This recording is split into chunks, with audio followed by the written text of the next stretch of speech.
Okay, my hair's gorgeous. So, since I bought that HBO Max for the month, because I'm gonna get rid of it, but I bought it to watch the stupid Snyder Cut. Now I'm just gonna watch whatever crap I didn't watch when everybody else was watching it. So, I watched The Undoing.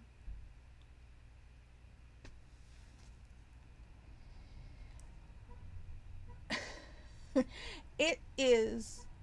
I mean, I'm I know it got a lot of buzz at the time. I know everybody on Twitter was talking about it and stuff like that. But for me, I have a hard time understanding how. I mean, it's it's not even. Because at first you go along with stuff and you sit there and you watch it. I'll tell you what I gave the episodes. Okay, there's 6 of them, right? First one, I'm starting out. I'm being generous. I gave it a 7. Next one I gave a 6. Next one I gave a 5. The one after that, I think I gave it a 5. I'm saying on the IMDb because once I watch something, I try to go right away. This is one consistent thing I've done for the last 2 decades. And then the last 2 episodes, I gave a 1. You don't understand something about me because I haven't explained it to you. It's so rare for me to give anything a 1. I'll tell you because I've voted on thousands of movies, and as they've done the thing with TV shows where you can do episodes, the things I've given a 1 as far as movies go. I mean, I hate Saving Private Ryan. I gave it 2. There was this movie Uptown Saturday Night I watched once. It had like Bill Cosby and people like that in it. It wasn't. It was awful. It was just really poorly made. So I think I gave that a 1. I gave Man of Steel a 1 because I hated it.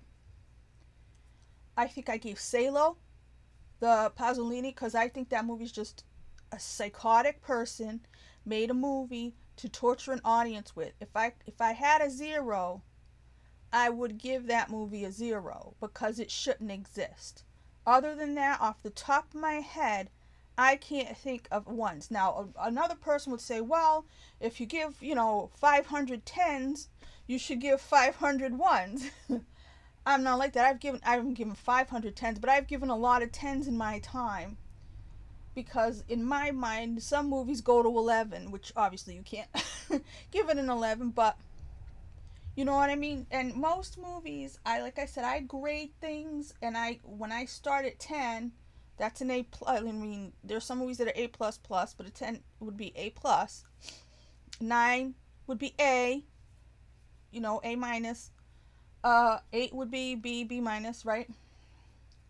Just like when you're in school. So when you're in school in the United States, anyway, when I was growing up, they graded you out of 100. So if there were 10 questions on the test, let's say, and you got 6 right, you got a 60. A 60 was a D, right?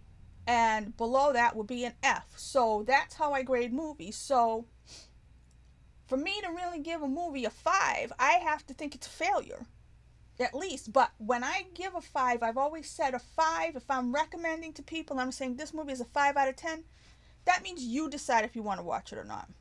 If I give it a 6, I'm saying that's worth watching, maybe. You know what I mean? It's watchable. 7 means good. 8 means very good, right? 9 means great. 10 means excellent, right? Easy. So it's very hard for me to go below a 5 because a 5 to me is already, I'm not recommending it. So I'm saying you decide. It's either way, it's right in the middle. So it's up to you if you really want to see it or not. I'm not recommending it. I'm not telling you not to. Once I get to 4, then we're having problems because I'm saying it's a failure extra. Threes, when it's 3s and 4s, there's some element. Like, say a movie's horrible, but the costumes and the set design and the score is amazing, but the acting's horrible, the story's horrible. Maybe that goes somewhere 3 or 4. Or maybe there's a movie that doesn't make any sense and it's totally messed up, but the actors, you could see a lot of people tried. Probably a 3 or 4. Two, I'm saying there's something decent about it. One is like, please don't watch this. I'm telling you, this shouldn't exist. Because like I said, if there was a 0, I'd feel better. Because then I could say 0 would be this movie shouldn't exist. Or this thing shouldn't exist. So, one of these episodes, I said to myself, I wish there was a 0. So, I've got my notes. I'm going to go through this. It's already 5 minutes. I don't know. Do I talk that slow? Am I talking in slow motion? Is it bullet time? Is this a Snyder cut of me talking? Is that why it takes so long? Anyways. The Undoing. How did Nicole Kidman and Hugh Grant sign on to this piece of shit? Because there's a point, like, halfway through, I'm looking at Nicole's face, and I'm saying, I think she's realizing she's in a shit movie now. Yeah, well, TV show. So, here are my notes. I'm going to pause while I look at my notes for a second.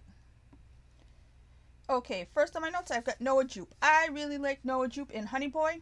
That movie was very good. The Shia LaBeouf movie.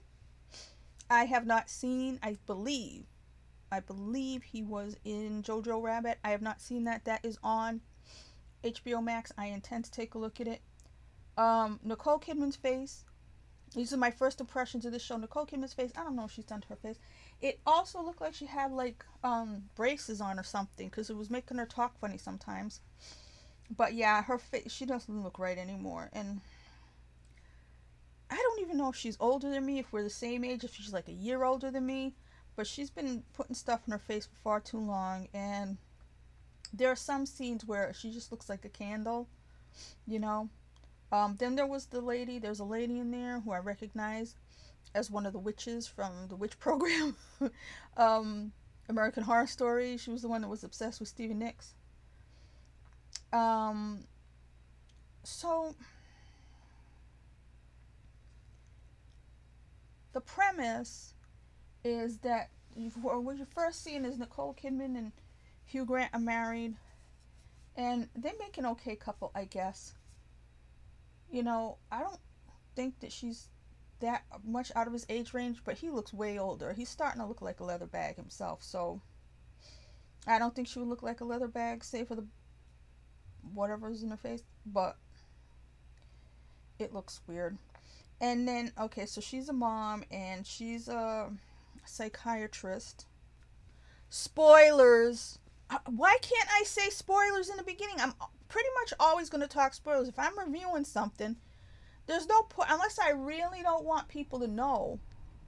You know, I think it's something people wouldn't have seen. I mean, I'm late to the party, which is this a party? I'm late on this. So anyways, spoilers, okay? Spoilers, in-depth spoilers. So it was funny to me because he's got this, so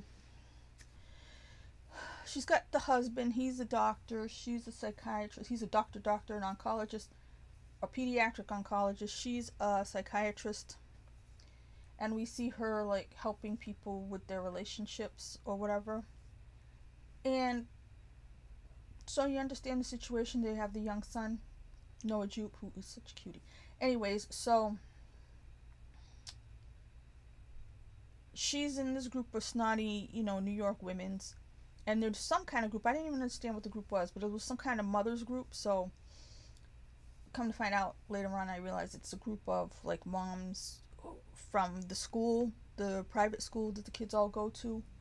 And there's this one mother who's like young, she sticks out, and she's off from the beginning. You see, she's weird, and there's a bad dynamic in that group because they're all like better than her, you know, the kind of people who think they are, and you know. But so at first I didn't, like I said, I didn't understand it was a school, so I didn't understand what this group was about. Like, why would you have a group of people, you know? And then she's got the little baby, and she has to make a point. It didn't seem like she was just feeding her kid. She had to make a point to get her boob out in front of these older women. Not older, like ancient, but 40 women, and show off her boobies. So then there's a auction thing, I guess. You couldn't tell what it was. It looked like that scene in, well, yeah, it looked like that scene in The Dark Knight where I guess it was an auction too, fundraiser. Would have been a better word, right? Fundraiser. Why did they keep calling it an auction if it was probably a fundraiser? Anyway, remember when Harvey Dent and everybody was at the fundraiser and then the Joker showed up and harassed Maggie Gyllenhaal? Anyway, so it basically looked like that sort of function, which now I'm realizing it was a fundraiser. Why do they keep saying auction? Because it was for the school. That's why the mothers were in the group organizing that. So then, the woman's there again, Boobies lady, and she just seems like she's obsessed or something with Nicole or something. I'm like, okay, well, obviously she's sleeping with Hugh Grant because,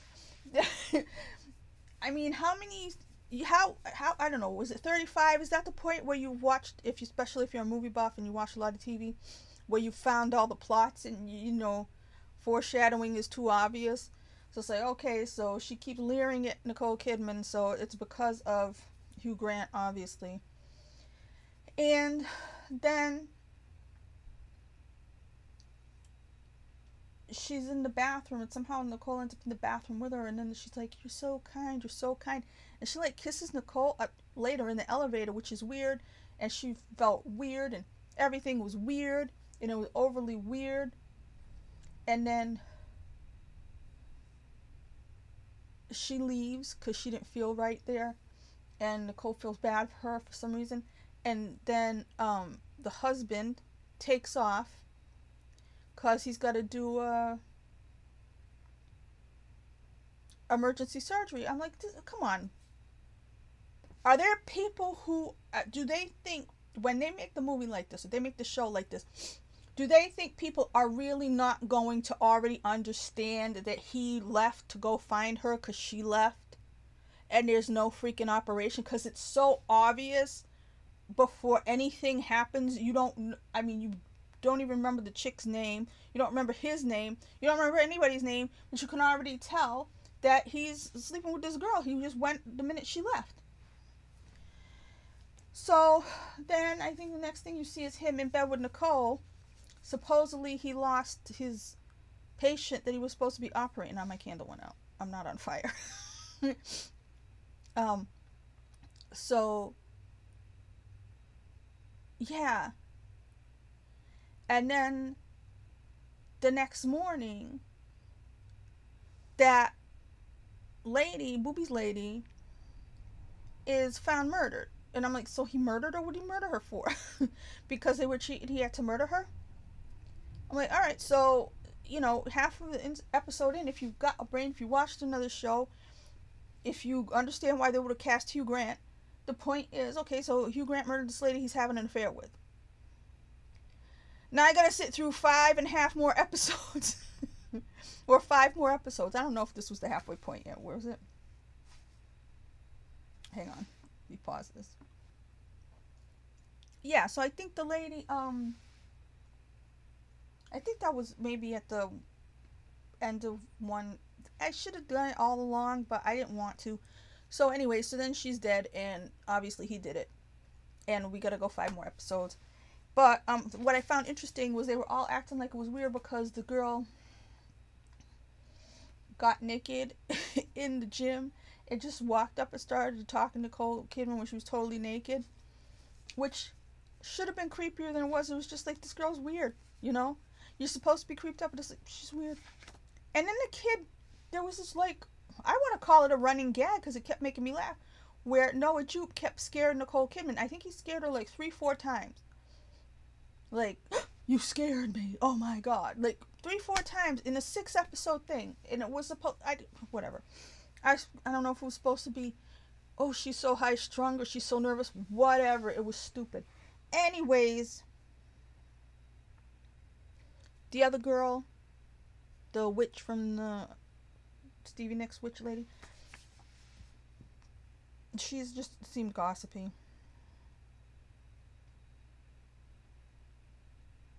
But yeah, so Nicole, it made me laugh that it was supposed to be weird that she was naked. Because I was like, oh my god, Nicole used to be naked every night in front of a whole crowd of people when she was on Broadway. She's a naked lady too. Anyway, so then there was one of these things that you get in rom-coms where people, grown adults, don't use their words, and if people would just tell everybody everything or just say what's going on, nothing bad will happen.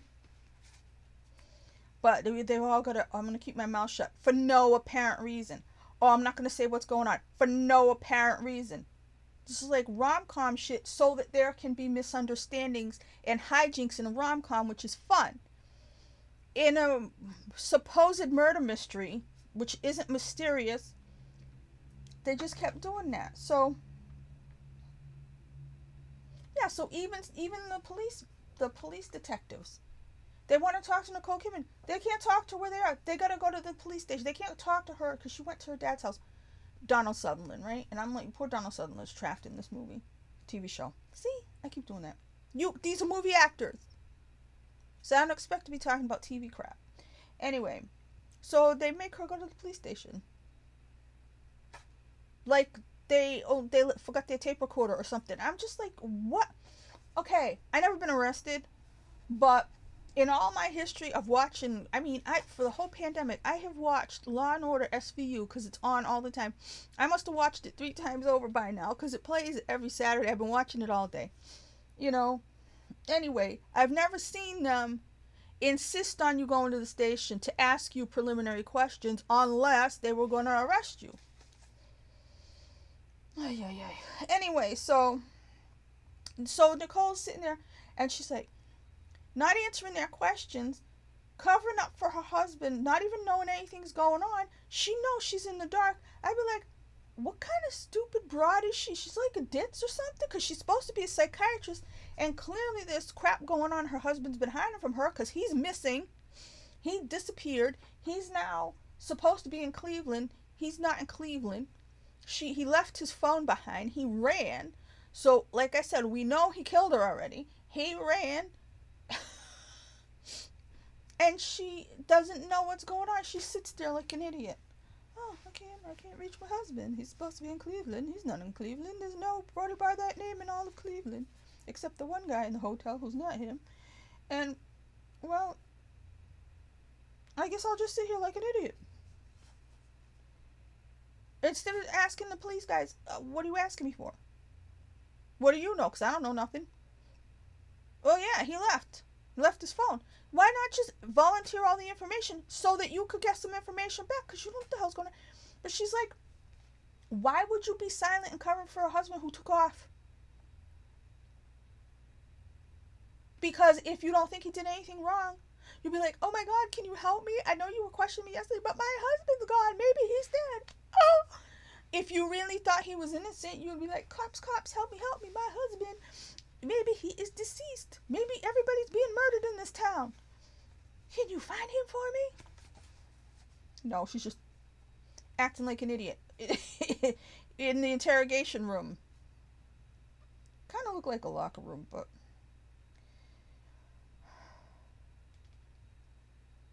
And, there's something I really want to ask somebody. She's trying to figure out if he was linked to that girl or whatever.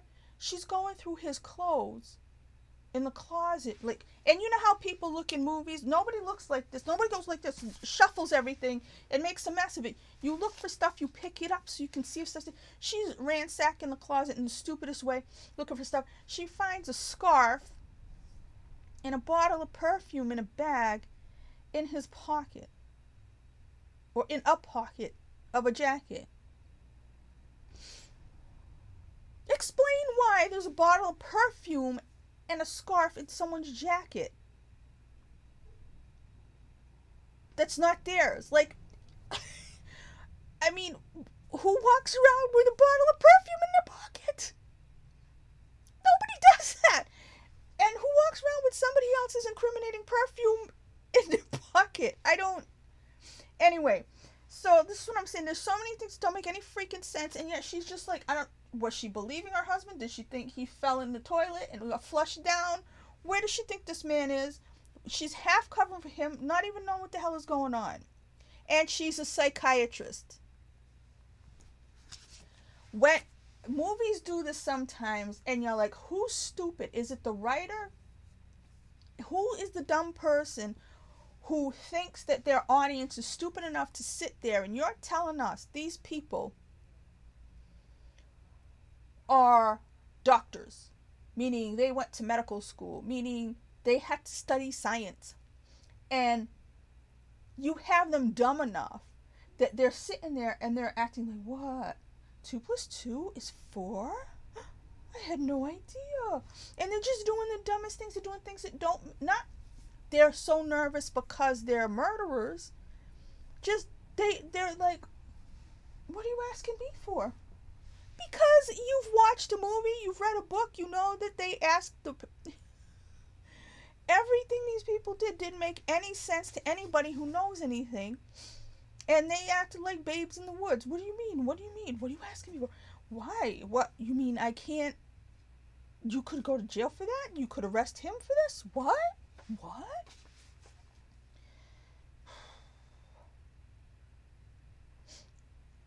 And the news reports. Okay. This is what I'm saying. Sometimes these things, you expect this from like a B movie or something like that. Not something that stars A-listers. And I believe they're still A-listers. Maybe they're not anymore. Maybe they timed out from being A-listers and I got to go back to the 90s or, you know, early 2000s. But they got enough money. They don't have to leave the house. So why A-listers get caught up in something with this cheap, like... In movies, when they show news reports, they never completely look like news reports. But the degree to which the news, like CNN, was talking about this one supposed murder case, it'd be one thing if Nicole Kidman was married to Hugh Grant and some chick who he cheated with died. And they were famous people of that degree that it would be on all these news reports and people talking about it for hours. But even now, if something happens with a famous person, you get like 3-second report and then they're on to the next story. But the news is sitting there, talking about every detail of the case every night. The minute she puts the TV on. It's basketball, flips it. The guy starts at the beginning of the sentence talking about the case. I mean, it's baby stuff. Oh God. Then of course, the baby says, the minute you know he's cheating with a girl, you know the baby's his. And then you're sitting there, and Ismael Cruz Cordova, I think that's his name. Anyway, first time I saw this guy, I was like, oh my God, that's the baby I was supposed to have with Benicio. You know what I mean? Because I used to like Benicio back in the... I don't know how old he is, but you know what I'm saying? Because I think that's what our kid would look like. Anyway, I like him. I like his face. I liked him in Mary Queen of Scots and the movie about the girl in Mexico. It was a remake, but it was Chile got kidnapped by a cartel or something. I can't remember the title. I'll have to put it in there. But yeah, so I really liked him in a couple things already. And he's the poor dad of the baby. It's not his baby. Whatever. And it's just like, why am I supposed to care about this lady? Hugh Grant's an asshole. He killed her. She's an asshole for, you know, cheating on this guy and having a baby and all this shit. So who cares if she's dead? They deserved each other. And then, I don't know his name. I put Detective Ramirez because Edgar Ramirez is playing him. I was like, put down that he's an asshole. Because he was. For no apparent reason. It was like they were just real dickhead detectives for no apparent reason. I mean, yeah, maybe they were supposed to lead you to believe that they were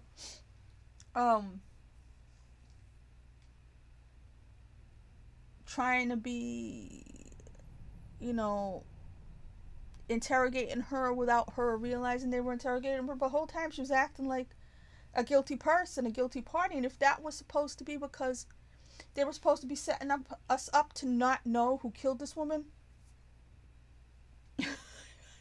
We knew from the beginning it was Hugh Grant. Look, right now, Hugh Grant gets arrested, and they're going to try him, and they say, okay, Hugh Grant is on trial for the crime of, I'm going to be like, oh yeah, he did it. Okay, because that's his face, that's his personality. He did it. Okay, so then they're going to a diner, and I was like, I'm so desperate to go to a diner, but like I said, they're all closed and closing. The lawyer, right? Not okay. So Donald Sutherland and all them, they're telling her to get a lawyer, which I agree. She better get a lawyer before she gets in trouble because she's trying to defend her dingbat husband and all this other crap. What happens? Between episodes, she gets the lawyer, but she gets the lawyer for him, and I'm like, no, wait a minute. I thought she was getting the lawyer for her to cover her own ass in case this dipshit, tries to protect himself by saying, well, she could have done it. Oh, well, yeah, my wife must have found out and been so pissed she went and knocked on the lady's head. Right? So you think that they're advising her to get a lawyer. Her dad, Donald Sutherland, they're advising her to get a lawyer to protect herself. And then in the next episode, she got the lawyer for the idiot. So at this point, you're like, is she dumb? Is she the dumbest woman on earth? Her husband's a piece of shit, obviously. And she's just going around like... Remember, she's a psychiatrist. She's supposed to have a brain. A psychiatrist who marries a psychopath or a sociopath and didn't notice. Yeah. So, that didn't make any sense. Like, you thinking she's getting the lawyer for herself, and then it's for him, and then the lawyer's awful. And both lawyers, the lawyer and the prosecutor, they were both awful. And the way they were acting in the courtroom was like teenagers acting like mad about stuff. Like getting mad and jumping up. And I was like, oh my God. Anyway, so I'm supposed to be on episode 3. I just jumped around. Yeah. Oh, and the kid's going through stuff like, and she's like not talking to him. Like, he's seeing everything happen on TV, and she like puts her hand on his head. I'm like, psychiatrist, why don't you talk to your son so he doesn't get all effed up in the head? Because the kid goes to the same school as the other boy who is, whose mother was murdered. And then they're like, oh, they don't, the schools, kind of not wanting her to show up to pick him up and not wanting her to go there, all this crap, which makes sense. But you, as a psychiatrist, wouldn't you do shit to, like, talk to your son and not just be walking around like rich people who don't talk to their children? Ugh.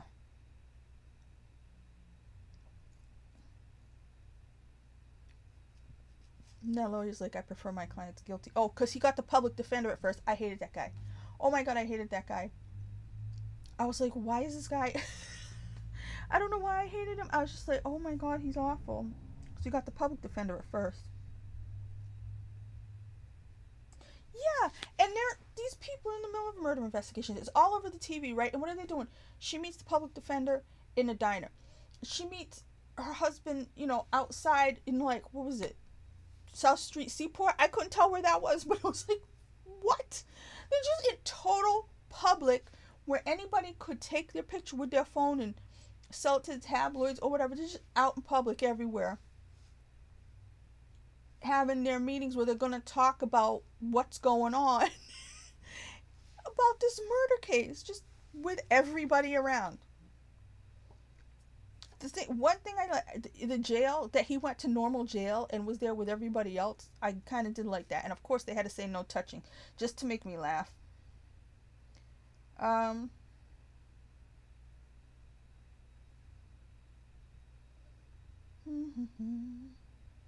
Why would he get into a fight in jail? I mean, there were so many things that were so stupid.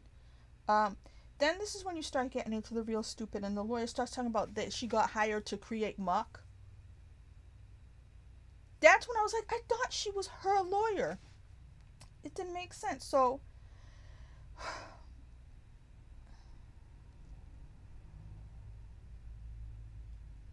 I gotta see what this means.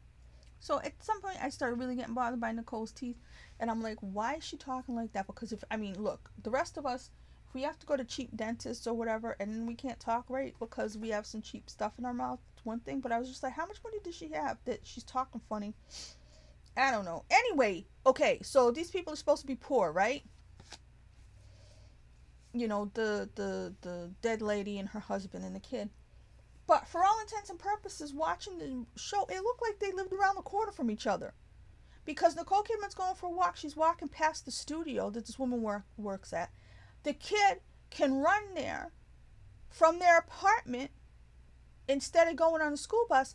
So if they're so poor that she's going to scholarship, how the hell are they living in the same, well, it looks like the Upper West Side. I'm not sure what side. I mean, I didn't really pay attention to the streets, but I guess it could have been downtown. I don't know, but how are they living in the same neighborhood in that close proximity when they're supposed to be rich people and these are supposed to be poor people whose kid can't get into that school except on scholarship? Anyway, this is what I was saying. If you have any previous information about anything, and two different people said, eyes here, please. I'm like, the writer or somebody had a parent who used to reprimand them for not look at me when I'm talking to you. You know, instead of saying that, eyes here, please. Two separate people said that. I think the lawyer said it, the public defender said it once, and then who else said it? I think she said it to the kid, maybe. I kept being confused about her being his lawyer. Then she meets with the public defender. She wants to see if he thinks he did it. Is she stupid still? I mean, what the hell was wrong with her? It was like this character, she had to play this character so dumb for inexplicable reasons. She's just all goo-goo-eyed in love with him or anything like that. It's just like, here I am, the sophisticated psychiatrist. I'm, you know, whatever it's supposed to be. Let's say 40, if the Botox was supposed to fool us. But you know what I mean? And she's dumb enough to just keep not, gee, I don't know. Do you think he's guilty? My God. It was so stupid. Anyways, yeah, I need reading glasses, but I had some. Don't ask me where they are. I need new ones.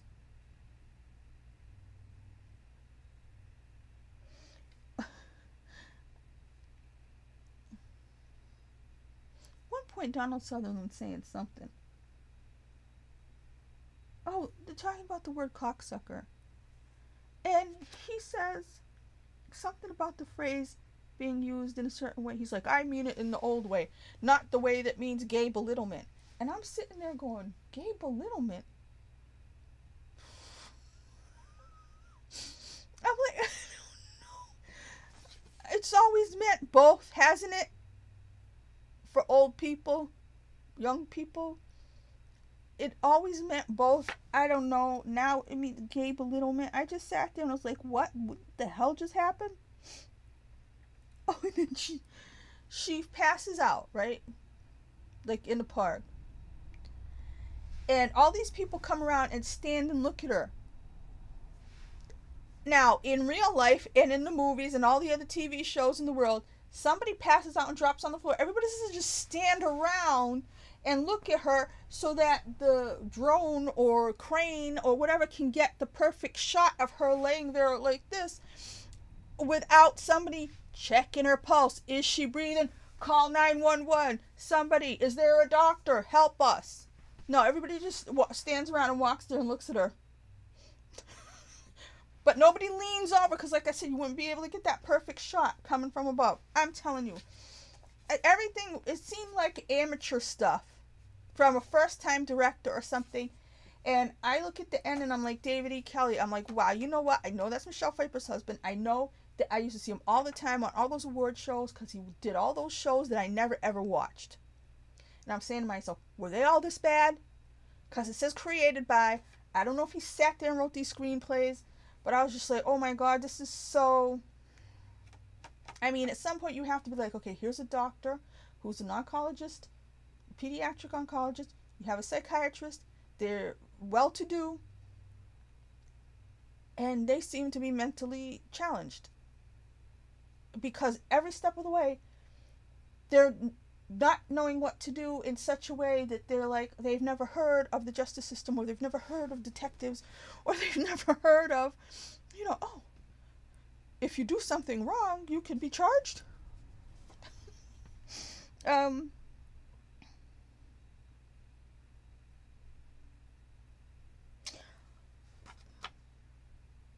Stupid goes to the house. I mean, the way that the Hugh Grant character was, that he goes to visit the baby, and then Ismael's like, "Oh, here, you want to hold the baby? You want to feed her?" Ismael should have stabbed him, or cut him up into a bunch of pieces, punched him in the face. Get the fuck out of my house! The fuck you doing here? Who the hell do you think you are? You better get out of here. No, you want to feed the baby? Did you ever hold it before? Oh, really? You fed her before? Oh, really? Oh, that's very interesting.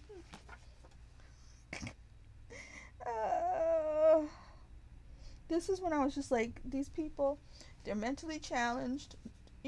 Whoever's writing this thinks we're mentally challenged.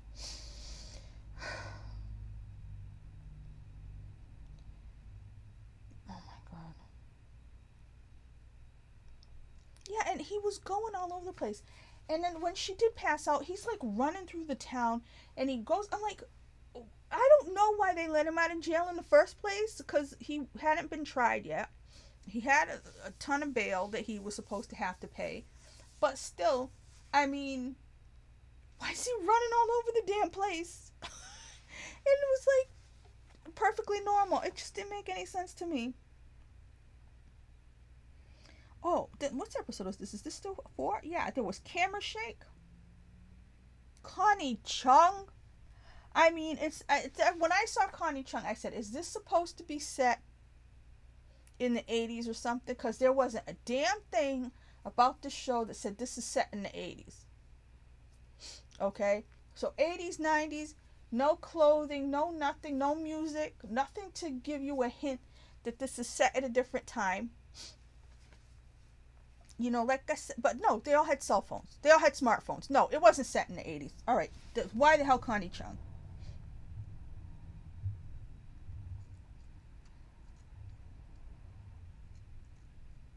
Oh, and then it turns out Donald Sutherland was a skank and cheating on her mother all the time. She's like, you what?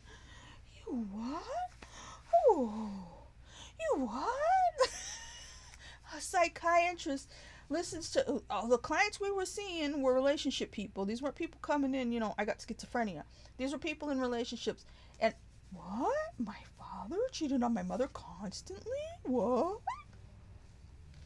Okay, lady. So 5. So all the crap they've been through, I couldn't understand why she was even talking to him. Like I said, they're arguing in public. Anybody can see them. They said somebody's alibi stinks. They wouldn't tell us what the alibi was. And when you find out the alibi, you're like, that's not an alibi. I mean, oh God.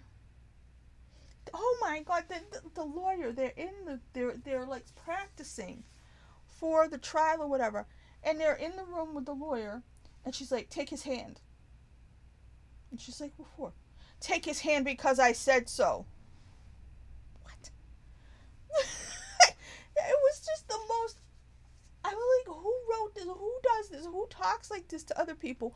What kind of grown adults? I mean, it was as if children were in a school play. Somebody decided, hey, let's have kids be in a school play acting like they're husband and wife and murderers and lawyers and all this other shit, because and little kids like in the 4th, 5th, 6th grade wrote the script about lawyers and a murderous husband who was having an affair.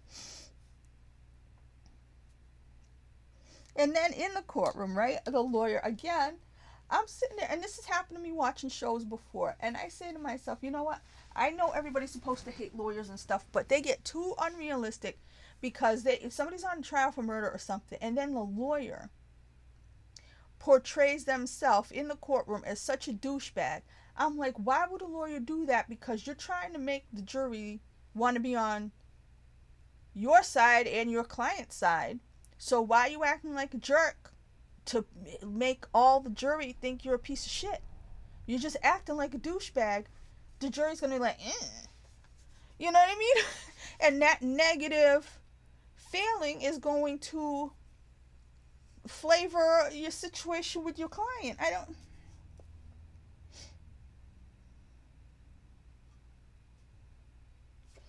So then Nicole talks to his mother on like Skype or something, and because she just found out that he had, the dog didn't die, the sister died.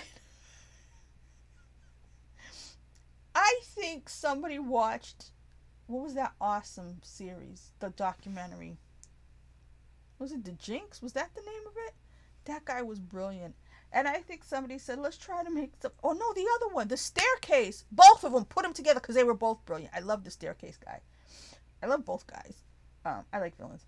But so the mother's like, oh yeah, he didn't feel bad or anything. And then like 6th episode, Nicole still seems iffy on if she's gonna support him or not because of the son. I'm like, the kid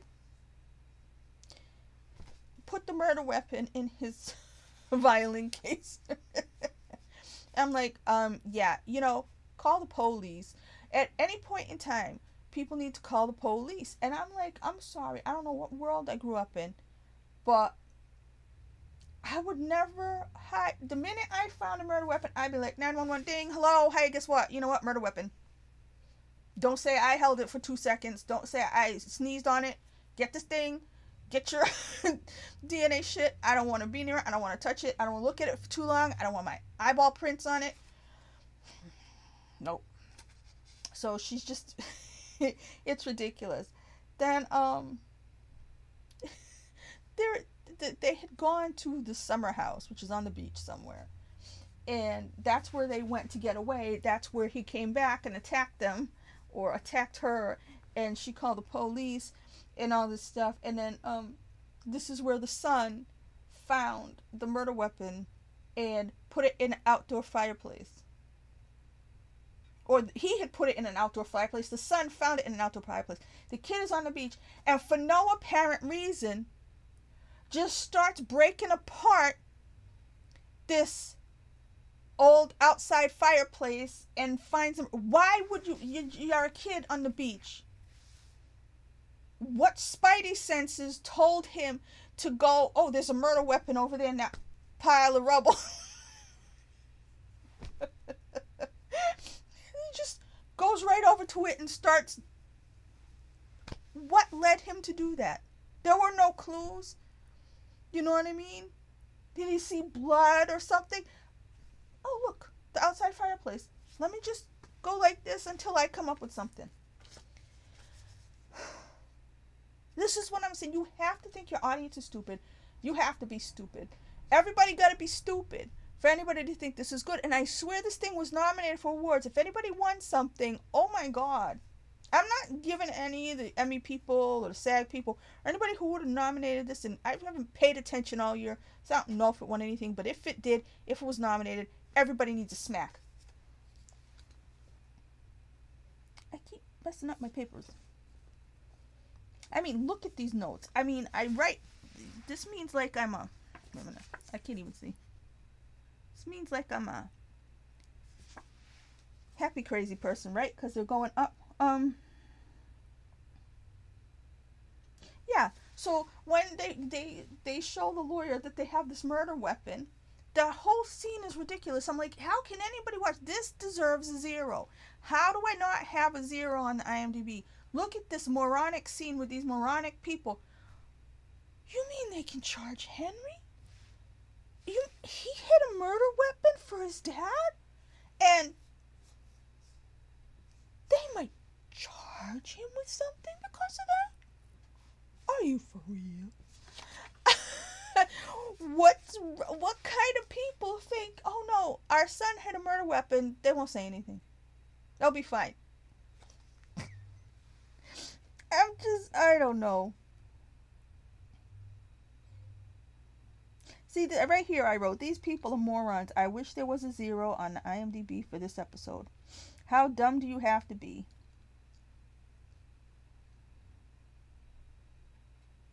And then this is a question I thought of. So he lost his job based on complaints about him doing inappropriate stuff. But if it was just her, who made the complaint in her case? If she was supposedly in love with him, or thought she was in love with him, they were having some kind of a... Who made the complaints that got him fired? Because you're supposed to think it's her. It doesn't... Like, she's supposed to be... They wanted her to be some kind of... They want to set her up to be... The story wants to set her up to be some kind of Glenn Close type or something from... You know, Come on, I almost said Basic Instinct. What in the world? You know, I just watched this movie not that long ago. With Michael Douglas, the big one. Where she's a psycho and she boils a bunny. Spoiler alert. This brain. See, it's shit like this. Watching shit like this is making me stupider than I already am with my old age. I forgot who said I have nothing, and it made me laugh my ass off. The prosecutor. She was awful. I was like, oh my god, these people. I mean, I already hate lawyers. I hate the law. I think government's stupid. I think everything. We need to break everything down. The justice system doesn't work. We need to start over again or go back to the old west or something, because nothing freaking works. But this was so stupid. The both lawyers, the prosecutor and the lawyer they hired, and the public defender, they were like, this was a sea of dumb people, sea of morons in this story. Who cares? Let them all go to jail, even though a Jew. No, I'm just kidding. I like that kid. See, I'm just basically writing how stupid they are. And then when he takes off with the kid and he's gonna jump, I'm like, jump. Why is anybody stopping him from jumping? How does it help for him to? Who does it help? It doesn't help him. It doesn't help them. Just Noah, let go of your dad's hand. Let the asshole jump. So what happens? They stop him from jumping and they get him in. How does that make things better? And then they're like never going to speak to him anymore anyway. Just let go of the man. Let him jump.